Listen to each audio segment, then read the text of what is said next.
So I'm an atheist, but as I've gotten older, I've grown a real appreciation for religion, and I think at this point, particularly in modern society, it may be a net benefit. On a side note, doesn't the word atheist just sound very dirty and gross? Like it just sounds like a very taboo word.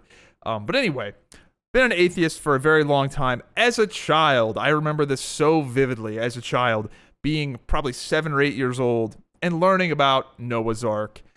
And I had some questions. Even as a kid, when I heard the story of Noah's Ark, my first reaction was, what?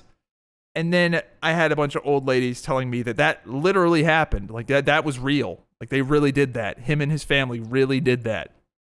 So from then on out, Christianity for me was a complete meme. But as I got older, I began to see that the value of religion is not the actual religious material itself. It's bringing people together and, for the most part, pushing a positive message. I view religion like I view Santa Claus.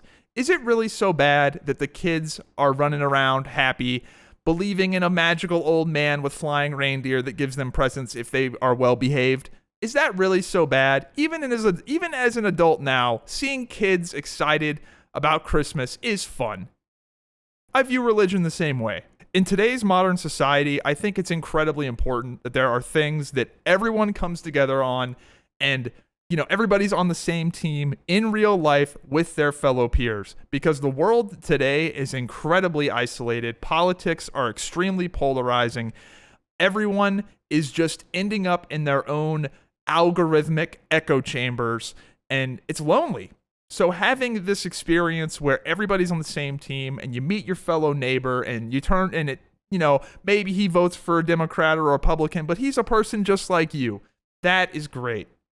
Now I'm going to give you a non-religious example of this, and that would be the Virginia Tech Hokies and the Inner Sandman intro they do at the start of every game. Wayne Stadium in Blacksburg, Virginia. Folks, we go to noisy stadiums all around the country. I'm not sure we have ever been in a scene where fans are any more pumped than they are right here tonight. And there's not much better than watching 66,000 strong welcome their Hokies.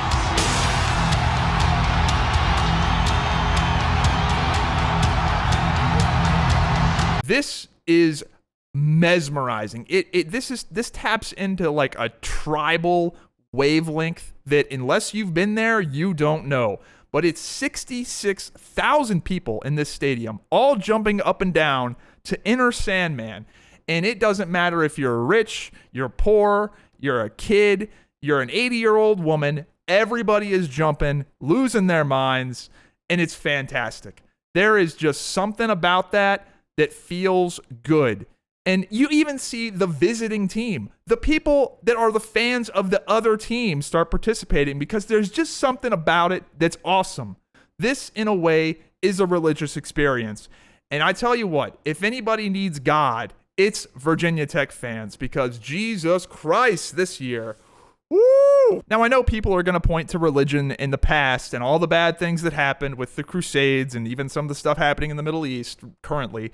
But I think for the most part, especially in today's modern age, the cat is kind of out of the bag. Nobody is really getting controlled by religion anymore.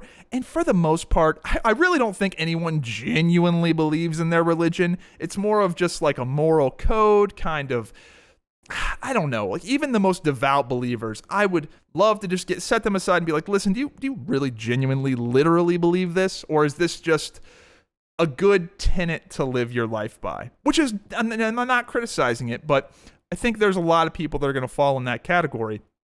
But again, bringing people together is always a good thing. In today's world, it is just so easy to fall into complete antisocial behaviors, even if you're not trying to, even if you are an extroverted person.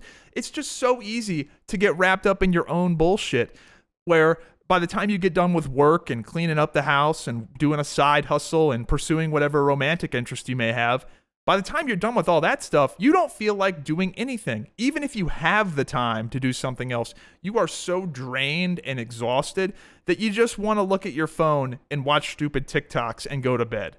So any activity or any, routine thing, like religion is generally like a routine where you go on certain days, certain times, whatever. Anytime there's a routine that is going to get you out and social in the real world is fantastic. And with COVID and work from home, there are so many people that really do just live their life in their house, because the only time they really left their house was to go to work, and they got their socialization there. But now with people working from home, there are so many new alcoholics and so many just sad people that are living their life in a way that is just not healthy for the caveman brain that we've had for millions of years. As a teenager, I definitely was more of a militant atheist. And to the people out there that are like hardcore atheists, like at one point back in the early 2000s, that was like a personality. Your personality could be atheist, and atheism on Reddit was a big thing. It was really weird. It got real weird. But there was a huge movement of militant atheists. And my message to those people is,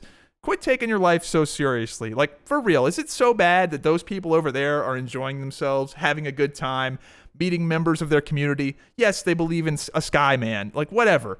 But I think for the most part, it's a net benefit. And you don't have to believe in God to believe in a higher power. The higher powers are real.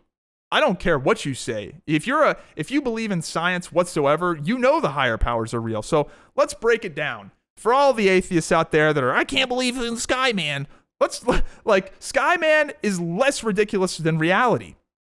So, first of all, there was nothing. And then there was something. And then that something blew up in what we call the Big Bang. And then elements appeared. Not many, a few elements. Then those elements started coagulating into stars. And they made a star. And then millions and billions of years later, that star blew up and made new elements and blew up and blew up and blew up. So our entire existence is just millions and billions of years of stars blowing up and creating new elements in giant fucking explosions over and over and over again until the right RNG drop rate hit and created us, and some weird Goldilocks, rolling a perfect roll happened. And here we are. But at the end of the day, something had to come from nothing. So in my opinion, the truth may actually be crazier than fiction. Our entire existence could be pointless right now because a black hole from 1 billion light years away might have shot a Quasar fucking laser beam, and it's heading right to us. And it's been heading right to us for 1 billion years. And our entire existence could have been pointless because it's coming and it might hit right now. You never know. It's so crazy out there. Want to know something else crazy? Time travel. It's real. And not only is it real, we know how to do it. All you have to do is be under the effects of gravity, and time just slows down for you. In fact, if you're near a black hole, it effectively stops. How fucking crazy is that? Black holes. Another thing is crazy. Black holes. In my lifetime, black holes went from science fiction, those probably don't exist, to okay, they're mathematically possible, they might exist, to, okay, maybe they exist, to, okay, they're everywhere, to, as of recently, okay, here's a picture of one. So, I don't know. The more we learn about the universe, the more that it's almost like, sure, you don't have to believe in Skyman, but with the way the cosmos is right now, it might as well be God. There might as well be a fucking God when there's just crazy shit out there that is so out of our comprehension. So, yes, religion in the past was a tool to manipulate people and to, conscript people into wars. But nowadays, I feel like, especially in the information age, if it's something that brings people together in this algorithmically curated, lonely world, I think it's a net positive. So let me know what you guys think in the comments down below. Have a good one. Hope you enjoyed the video. If you did, be sure to subscribe with notifications on. Follow me on Instagram and Twitter, and join the Discord. It's free.